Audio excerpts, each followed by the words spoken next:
Nuestra lectura bíblica es en Lucas, capítulo 12, versículo 13, y comenzamos. Uno de entre la multitud le pidió: Maestro, dile a mi hermano que comparta la herencia conmigo.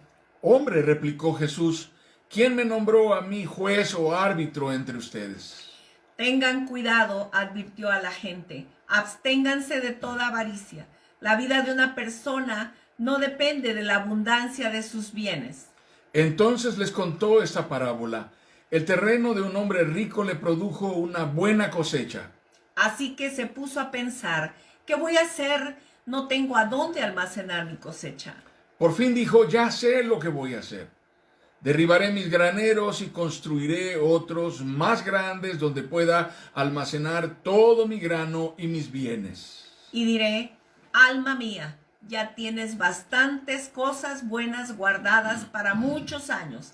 Descansa, come, bebe y goza de la vida. Pero Dios le dijo, necio, esta misma noche te van a reclamar la vida. ¿Y quién se quedará con lo que has acumulado? Así le sucede al que acumula riquezas para sí mismo, en vez de ser rico delante de Dios.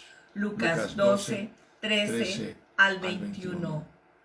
Amén. Amén. Amén. Este es el tiempo de nuestra reflexión bíblica, hermanos, y cuando nos detenemos en este momento, este día, lo hacemos pensando en que el Señor habla a nuestros corazones. Estamos en el inicio de un año que sigue al antecedente de dolor, de adversidad, de pérdida que nos tocó vivir en el año 2020. Todos sabemos de alguien. Todos tenemos a alguien cerca de nosotros. Y al inicio de este nuevo año 2021 tenemos que preguntarnos, ¿qué sigue? ¿Qué es lo que Dios ha determinado para nosotros? ¿Qué es lo que el Señor hará en este tiempo y de qué manera debemos enfrentar con su palabra en nuestras manos y su palabra en nuestras vidas lo que Dios ha determinado hacer? ¿Cómo mirarlo desde una cosmovisión cristiana bíblica? Quiero comenzar pensando en esta, la parte más impactante de la porción bíblica que leímos hoy. En mi apreciación, la parte más impactante de esta porción del Evangelio de Lucas está en la respuesta que nuestro Señor Jesucristo les da a dos hombres en conflicto, particularmente a uno de ellos que viene y reclama que Jesús intervenga en una circunstancia para deliberar sobre una herencia, pero la disputa sobre la herencia parece no ser el asunto que le interesa abordar a nuestro Señor Jesucristo en la respuesta. Lo que vale la pena remarcar y no pasar por alto de ninguna manera, nunca, en ninguna circunstancia, es esta declaración de Jesús que está precisamente en la respuesta que le da a este hombre. Leo este breve pasaje en donde dice, uno de entre la multitud le pidió, maestro, dile a mi hermano que comparta la herencia conmigo. Hombre, replicó Jesús, ¿quién me nombró a mí juez o árbitro entre ustedes? Tengan cuidado, advirtió a la gente. Advirtió a la gente. Absténganse de toda avaricia. La vida de una persona no depende de la abundancia de sus bienes. La vida de una persona no depende de la abundancia de sus bienes. No puedo pensar en nada más radical que se le diga a alguien que viene conflictuado por ganar un pleito por herencias. Pastores han perdido su ministerio en una iglesia solo porque no han sabido colocarse de una posición o en una posición imparcial absolutamente cuando dos hermanos miembros de la misma congregación parecen estar disputándose una herencia y entonces la iglesia puede estar a punto de dividirse. Amados hermanos, esto puede confrontarnos y golpearnos muy directamente cuando estamos en una circunstancia de supervivencia y de lucha por bienestar, por recursos, en medio de una realidad angustiosa y desesperante. Quiero decir también que hay quien nos ha engañado haciéndonos creer que estamos en dificultades solo porque nos falta fe, porque no hemos creído lo suficiente, haciéndonos creer que las bendiciones tienen su origen en nosotros mismos, vienen de nosotros mismos, no lo logramos porque no tenemos fe, no, nosotros producimos, nosotros somos capaces de creer lo suficientemente fuerte acerca de algo, o bien que las bendiciones y las cosas van a suceder cuando nosotros somos capaces de amarnos lo suficientemente fuerte a nosotros mismos, o cuando confiamos lo suficientemente fuerte en nosotros mismos. Estas ideas las hemos escuchado. Esto es lo que cambia nuestra vida. Todo fluye cuando tú crees en ti mismo. Todo fluye cuando tú te amas a ti mismo. Entonces viene la fortuna, entonces vienen. Decláralo, decrétalo. En el fondo, este es el engaño de la teología de la prosperidad. Nos conduce a creer, afirmar, exigir el cumplimiento incondicional, absoluto e incuestionable, irrestricto de promesas que Dios dijo, seduciéndonos con la idea tentadora de que Dios se nos debe a nosotros, que Él empeñó su palabra y está obligado a cumplirnos aún más. En estas circunstancias nosotros en realidad somos acreedores de Dios, porque Él decidió, al hacer promesas, convertirse en deudor nuestro. ¿Es cierto eso? ¿Tiene fundamento bíblico cuando pensamos de esa manera?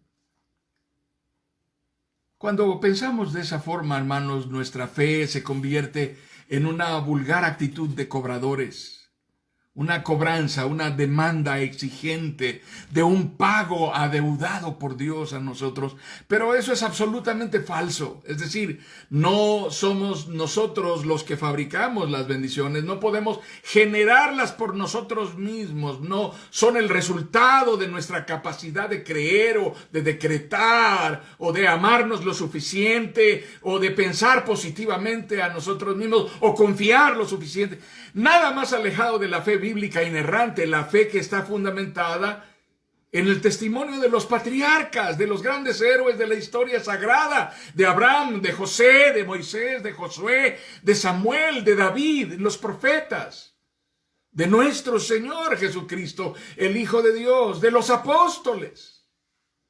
El concepto de que nosotros somos generadores de bendiciones por una unción o una autoridad que recibimos incondicionalmente de Dios puede ser muy seductora, pero no es bíblicamente sustentable. Amados, las bendiciones no emanan de nosotros sin Dios.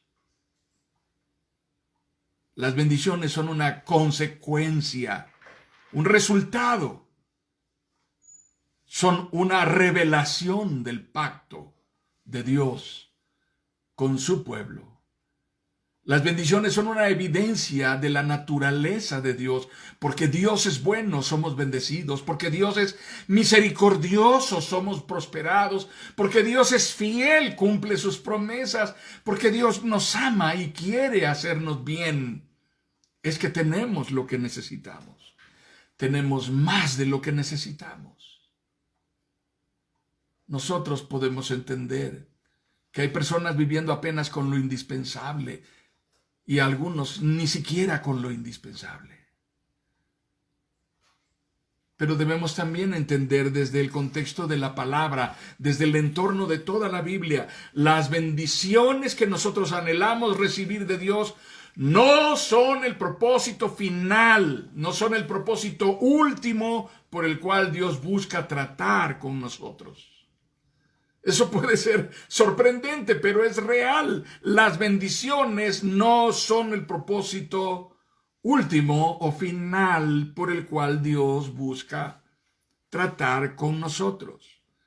Es muy estimulante pensar que la razón por la que Dios nos busca es que quiere bendecirnos. Ok, nos agrada, nos encanta, nos gratifica. Saber que Dios quiere darnos abundancia de bienes, que Dios quiere darnos salud y prosperidad, confort, certidumbre económica, solvencia, capacidad de generar riqueza. ¿Quién no quiere eso, amados hermanos? ¿Quién no anhela eso? Podríamos invertir la totalidad de nuestra vida en lograrlo, en conseguirlo. De hecho, algunos están enfocados de esa manera. Pueden caminar 6 horas diarias, 8 horas diarias solamente para ir a su trabajo y volver a su casa. 4 horas de ida, 4 horas de regreso. Y salen cuando sus hijos están dormidos y regresan a casa cuando sus hijos de nuevo están dormidos. Pero Dios nos busca para algo diferente. Sus prioridades son otras, definitivamente. Dios está interesado en redención por encima de todo lo demás. Dios está dispuesto a sacrificarlo todo con tal de que los elegidos sean finalmente redimidos por la obra de su Hijo Jesucristo en la cruz del Calvario. El propósito último de Dios, el propósito por el cual Dios ha pagado el precio más caro jamás pagado, es nuestra redención, no es nuestra prosperidad, no es nuestro confort, no es nuestro bienestar. El propósito de Dios es que seamos salvos, redimidos por la sangre del Cordero derramada en la cruz. No que tengamos una buena cuenta en el banco, no que tengamos roperos abarrotados de ropa, no que tengamos refrigerador cargado de comida, no que tengamos mesa con alimentos que se descompusieron porque no nos dimos abasto para comerlos. El Evangelio dice eso.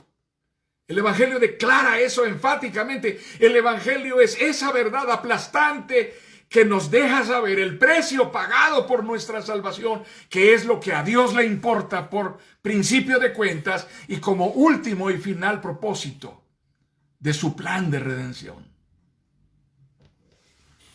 Si quisiéramos precisar y definir cuál es el propósito de Dios, veamos cuál es la bendición más grande que podemos tener de Dios. Los apóstoles fueron enviados por Jesús y cuando regresaron venían sorprendidos diciéndole: Señor, las enfermedades dejan a los enfermos, los demonios huyen de ellos cuando les predicamos en tu nombre. Señor, han sucedido cosas maravillosas. Y Jesús les dijo: no se maravillen de eso, esos milagros son menores.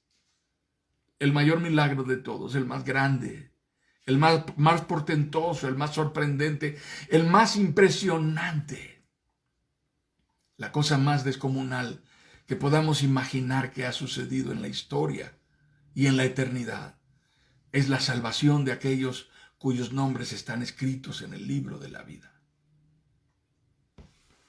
Así que si quisiéramos precisar y definir cuál es el prototipo de bendición, hablo de la bendición por excelencia. No podríamos de ninguna manera apartarnos del Evangelio de Jesucristo, de las verdades gloriosas que nos dicen qué es lo prioritario para Dios. Cuando vemos a Jesús yendo a la cruz para dar su vida por aquellos que estábamos bajo maldición y condenación.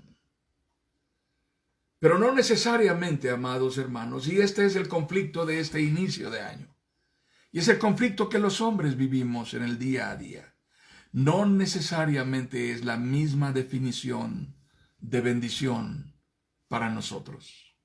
Es posible que la bendición por excelencia, desde la manera en que nosotros la definimos, difiera absolutamente de cómo la define Dios, sea completamente diferente, distinto a lo que Dios le parece prioritario. Así que tendríamos que determinar qué es lo que nos importa más por encima de todo lo demás. Jesús, nuestro Señor Jesucristo dijo: en donde está tu tesoro, ahí está tu corazón. Esto habla de jerarquías, de orden, de prioridades. Habla de orden en que ponemos las cosas que a nuestro criterio van primero y luego las que van después. Decimos que Dios siempre está primero en nuestra vida, pero lo mismo le decimos a nuestra esposa, tú estás primero y antes que nada. También se lo decimos a nuestros hijos, tú estás primero y antes que nada. A nuestro jefe en el trabajo le decimos, mi trabajo es lo primero en mi vida. Estas jerarquías son intercambiables dependiendo de la circunstancia en que nos encontramos. Así que si estoy jerarquizando bajo mi propio criterio, puedo estar dejando para después lo que para Dios es prioritario. Pregúntate, ¿en dónde está tu privilegio? ¿En dónde está tu regocijo? Tu satisfacción en la vida. ¿En dónde está tu alegría y tu bendición? ¿Qué es aquello para lo cual vives? Eso significan las palabras de nuestro Señor Jesucristo. El Salmo 23 dice, el Señor es mi pastor, nada me falta. En verdes pastos me hace descansar. Junto a tranquilas aguas me conduce. Me infunde nuevas fuerzas. Me guía por sendas de justicia, por amor a su nombre. Aun si voy por valles tenebrosos, no temo peligro alguno, porque tú estás a mi lado. Tu vara de pastor me reconforta. Quisiéramos que este salmo, el Salmo 23, tuviera esta versión en donde nosotros ponemos también nuestras prioridades incluidas. El Señor es mi pastor, en nada me falta, en ello está incluido mi casa, mi departamento amueblado confortablemente, coche a la puerta. Quisiera yo tener eso. Quisiera tener un reposero a donde llegar y levantar los pies. En verdes pastos me hace descansar, pero también de vez en cuando quiero un banquete. Quiero cosas horneadas ricamente. Para Navidad quisiera tener un lomo horneado, quisiera tener un pavo al fin del año, quisiera tener una cosa con que celebrar significativamente mi cumpleaños. Junto a tranquilas aguas me conduce, quisiera que así fuera, pero a la vez quisiera tener enfrente una pantalla gigante.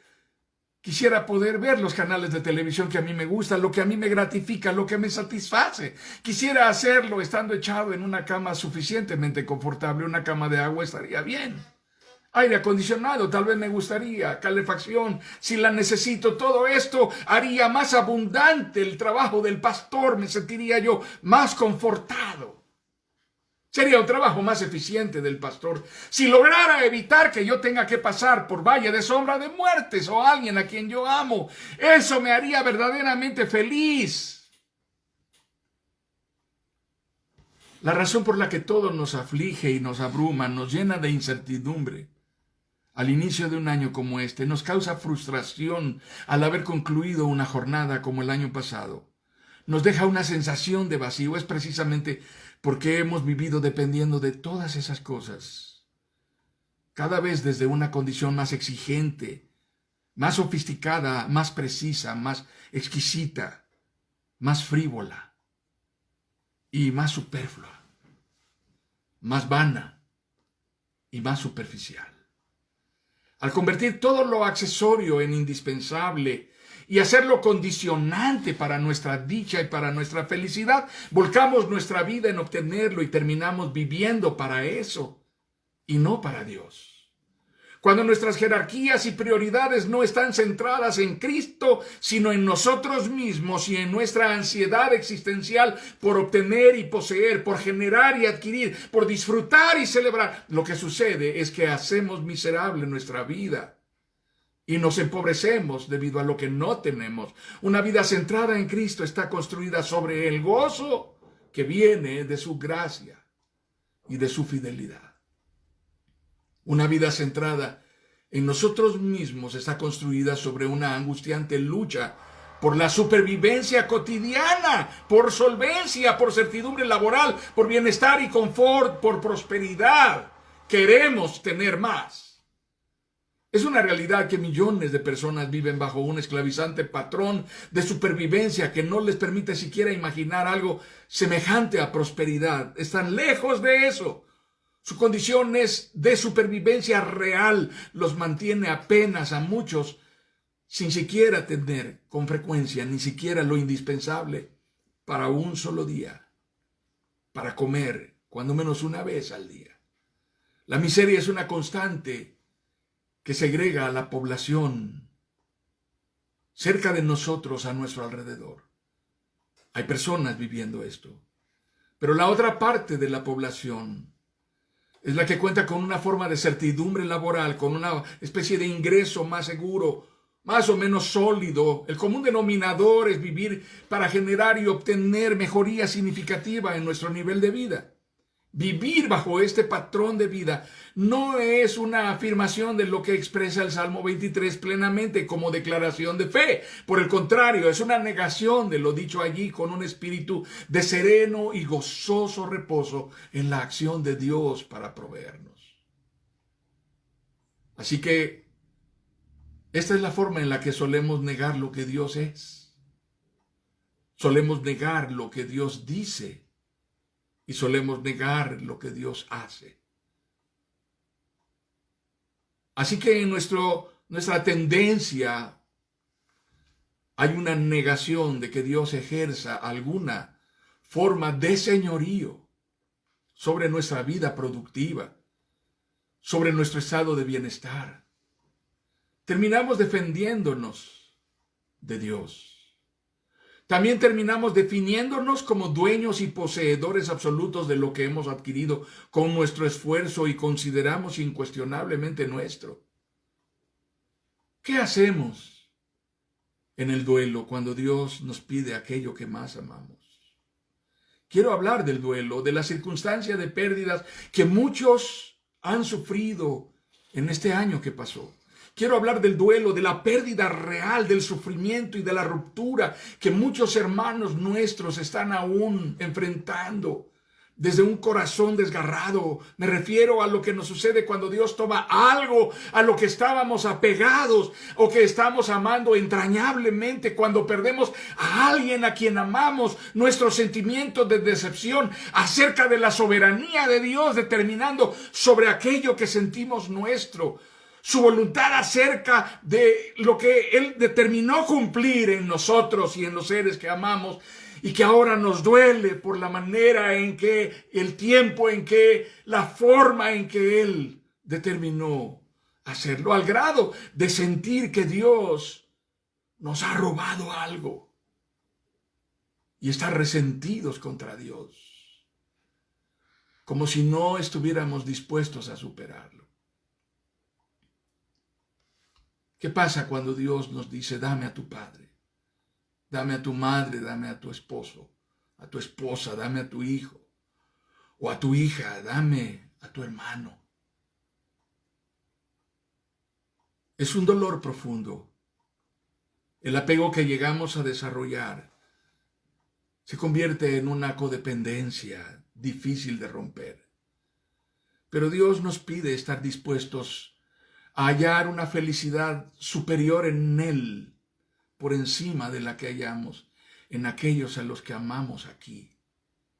Y solo encontrando nuestra dicha, nuestra total y plena suplencia en Dios, que lo llene todo en nosotros, podremos verdaderamente encontrar agrado y gozo, paz, aceptación y serenidad en medio del duelo. Porque Dios tomará nuestro corazón y tratará con él para sanar la herida de la pérdida.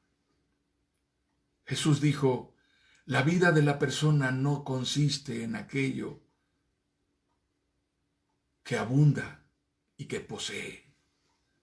Aquello a lo que nos apegamos, lo que puede ser poseído, llamado nuestro.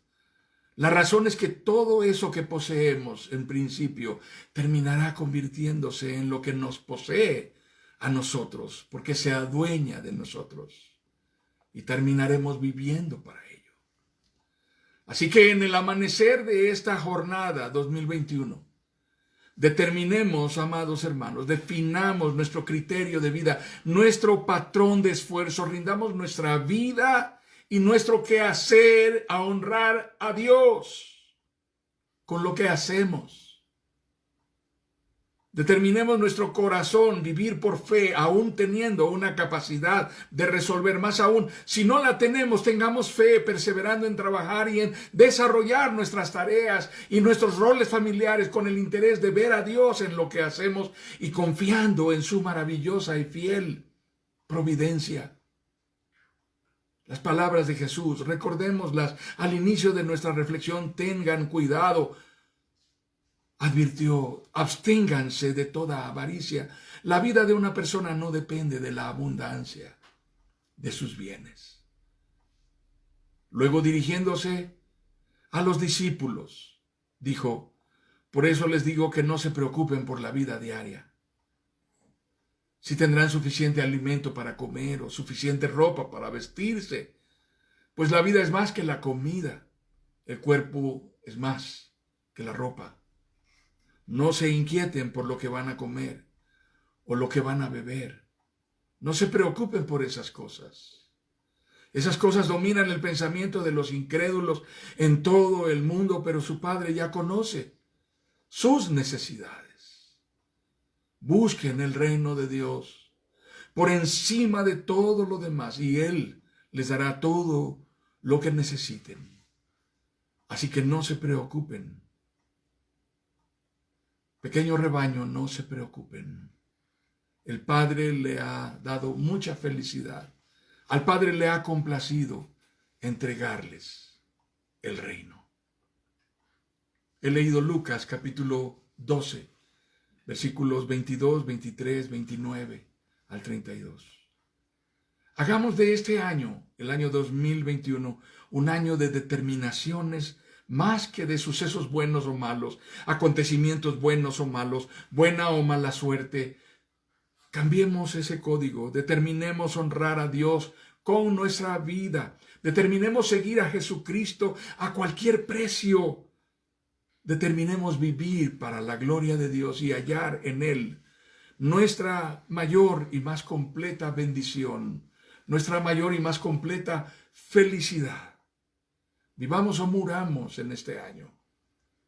Que Dios sea glorificado, grandemente glorificado en ello, para nosotros y para los que amamos.